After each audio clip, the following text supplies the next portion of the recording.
اگرچہ دنیا بھر میں عیسائی اقوام حضرت عیسیٰ علیہ السلام کا یوم پیدائش یعنی کرسمس کا دن 25 دسمبر کو انتہائی جوش و خروش سے مناتی ہیں،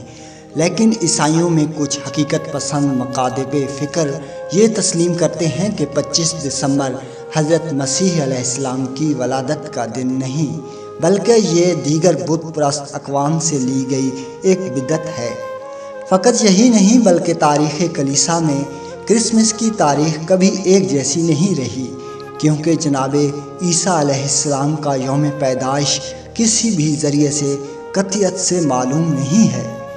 قرآن حکیم اور بائبل سے حضرت عیسیٰ علیہ السلام کی پیدائش موسم گرما میں ہونا عین ثابت ہے، اور دسمبر گرمی کا نہیں بلکہ سردی کا مہینہ ہوتا ہے۔ اس کا مصدقہ ثبوت یہ ہے کہ قصص القرآن کے مطابق جب حضرت مریم علیہ السلام جناب عیسیٰ کی پیدائش کے بعد کھجور کے درخت کے نیچے جا بیٹھی تو اللہ تعالیٰ نے انہیں درخت پر لگی پکی ہوئی کھجوریں کھانے کا حکم دیا۔ یاد رہے کہ کھجوریں موسم سرما میں نہیں بلکہ موسم گرما میں ہی پکتی ہیں۔ سورہ مریم میں ارشاد باری تعالیٰ ہے، جس کا مفہوم ہے پھر درد ذہن ایک کھجور کے تنے کے نیچے لے آیا، بولی کاش میں اس سے پہلے ہی مر گئی ہوتی اور لوگوں کی یاد سے بھی بھولی بسری ہو جاتی۔ اتنے میں اسے نیچے سے ہی آواز دی کہ آزردہ خاطر نہ ہو، تیرے رب نے تیرے پاؤں تلے ایک چشمہ جاری کر دیا ہے، اور اس کھجور کے تنے کو اپنی طرف ہلا، یہ تیرے سامنے تر و تازہ پکی کھجوریں گرا دے گا۔ اب چین سے کھا پی اور آنکھیں ٹھنڈی رکھ۔ اگر تجھے کوئی انسان نظر پڑ جائے تو کہہ دینا کہ میں نے اللہ رحمان کا نام کا روزہ مان رکھا ہے، میں آج کسی شخص سے بات نہ کروں گی۔ انسائکلوپیڈیا امریکانہ میں کرسمس کے موضوع پر تحریر کردہ مضمون میں اس عقیدہ کو یوں کشا کیا گیا: بہت ہی مذہبی ماہرین کے مطابق عیسائی کلیسا کی ابتدائی صدیوں میں کرسمس نہیں منائی جاتی تھی۔ لوگ عیسیٰ کی پیدائش کی یاد میں 4 صدی عیسوی میں تہوار منانا شروع ہوئے۔ 5ویں صدی عیسوی میں تو مغربی کلیسا نے اس تہوار کو اس دن منانے کا حکم دیا جس دن قدیم اہل روم اپنے سورج دیوتا کا جنم دن 25 دسمبر کو منایا کرتے تھے، جبکہ مسیح کی اصل یوم پیدائش کا کسی کو کوئی خاص علم ہی نہ تھا۔ آئیے اب کرسمس ڈے کی وہ خرابیاں اور قباحتیں آپ کے سامنے رکھنا چاہتا ہوں جن سے آگاہی حاصل کرنا ہر مسلمان کے لیے انتہائی ضروری ہے، تاکہ وہ لاشعوری طور پر گمراہی کا شکار نہ ہو۔ 25 دسمبر کا دن عیسائیوں کی عید کا دن ہے، جسے عیسائی کرسمس ڈے کے نام سے پکارتے ہیں۔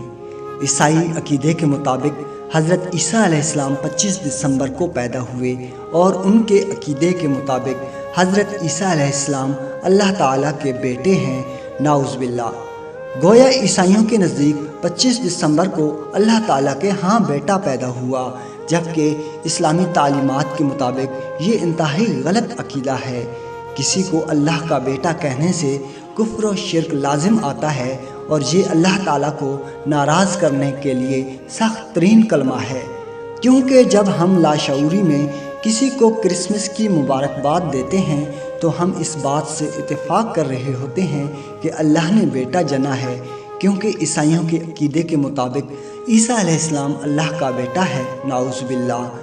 بلکہ اس بات کا اقرار کفر و شرک تک پہنچا دیتا ہے۔ جبکہ سورہ اخلاص میں اللہ تعالیٰ ان باطل عقائد کا رد کر رہا ہے، چنانچہ اللہ تعالیٰ کا ارشاد ہے، کہہ دیجئے وہ اللہ ایک ہے، اللہ بے نیاز ہے، نہ اس کی کوئی اولاد اور نہ وہ کسی سے پیدا ہوا اور نہ اس کا کوئی ہمسر ہے۔ اس سورہ کریمہ میں کئی مذاہب یعنی عیسائی، یہودی، مشرکین عرب، فلاسفہ اور ہندوؤں کا رد ہے،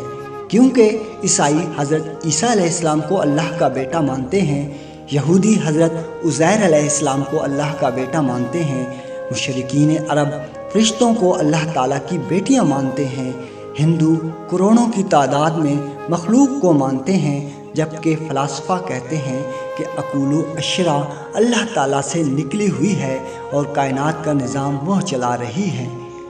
کرسمس ڈے اللہ تعالیٰ کا شدید غیظ و غضب کا سبب ہے، یعنی کسی کو اللہ تعالیٰ کے لیے بیٹا کہنا کس قدر خطرناک اور خوفناک بات ہے کہ اس کی وجہ سے کائنات کا نظام درہم برہم ہو سکتا ہے، زمین و آسمان پھٹ سکتے ہیں اور پہاڑ ریزہ ریزہ ہو سکتے ہیں۔ اللہ تعالیٰ کا ارشاد گرامی ہے، سورہ مریم میں ارشاد فرماتے ہیں، جس کا مفہوم یہ ہے، اور انہوں نے کہا رحمان نے کوئی اولاد بنا لی ہے، بلا شبہ یقیناً تم ایک بہت بھاری بات کو آئے ہو، آسمان قریب ہے کہ اس سے پھٹ پڑیں اور زمین شک ہو جائے اور پہاڑ ڈھہ کر گر پڑیں کہ انہوں نے رحمان کے لیے کسی اولاد کا دعویٰ کیا، حالانکہ رحمان کے لائق نہیں کہ وہ کوئی اولاد بنائے۔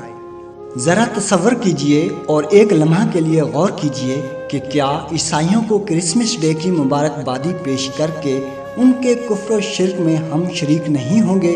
کیا انہیں مبارکباد دے کر ہم ان کے اس باطل عقیدہ کے اقرار و اعتراف کا جرم عظیم نہیں کریں گے؟ 25 دسمبر کو میری کرسمس یا ہیپی کرسمس کہہ کر ایک دوسرے کو مبارکباد دینا شرک ہے۔ اس سے بچیں اور اپنے مسلمان بہن بھائیوں اور دوستوں کو اس شرک والی لعنت سے بچائیں۔ عام روٹین میں اگر آپ دیکھیں تو لوگ ہنسی خوشی مذاق میں یا طنزیہ طور پر یہ الفاظ دوسروں کو کہتے رہتے ہیں، جن میں آپ کے دوست، دشمن، رشتہ دار، گھر والے سب ہی آ جاتے ہیں۔ اس وقت ہم ایسے الفاظ منہ سے نکال کر دوسروں کو ہنسا رہے ہوتے ہیں، لیکن ایک بات کلیئر کر دوں کہ مذاق ہی مذاق میں وہ کفر کر رہے ہوتے ہیں اور اللہ تعالیٰ کے ساتھ کسی چیز کو شریک ٹھہرا رہے ہوتے ہیں۔ کوئی بھی تہوار یا عید اس امت کی شریعت اور اس کے مناسک کا حصہ ہوتی ہے، لہٰذا کسی قوم کی عیدوں پر موافقت ظاہر کرنا یا اس میں شرکت کرنا اس کے باقی شعائر پر رضامند ہونے جیسا ہے۔ عیسائی اس دن عیسیٰ علیہ السلام کی پیدائش کی یاد تازہ کرتے ہیں اور عیسیٰ علیہ السلام ہمارے لیے ایک نبی کی حیثیت رکھتے ہیں، جبکہ عیسائی انہیں رب بھی مانتے ہیں۔ عقیدہ تثلیث کی حامل ایک ایسی قوم جو اپنے نبی کو اپنے الہ کا بیٹا تصور کرتی ہو اور پوری دنیا میں گھوم گھوم کر اس ناقابل فہم اور ناقابل قبول شرکیہ عقیدے کو پھیلاتی ہو اور اس عقیدے کو ثابت کرنے کے لیے ایڑی چوٹی کا زور لگاتی ہو، انبیاء کی توہین پر مبنی اس عقیدہ اور اس سے جڑی عید میں شریک ہونا یا اس پر راضی و موافق ہونا ان سے محبت اور دوستی کی علامت ہے، جو اسلامی تعلیمات کے مطابق حرام ہے۔ ناظرین کرام، کرسمس ڈے کی حقیقت درج بالا دلائل سے واضح ہو گئی۔ رب ذوالجلال سے دعا ہے کہ اللہ تعالیٰ امت مسلمہ کو مغربی بدتمیزی اور فرنگی بد تہذیبی سے محفوظ رکھے اور زہری فریب کاری و ملمہ سازی کی فریفتگی سے بچائے، آمین۔ ناظرین کرام، ویڈیو اچھی لگے تو ہمارے چینل کو سبسکرائب کیجیے۔ اللہ نگہبان۔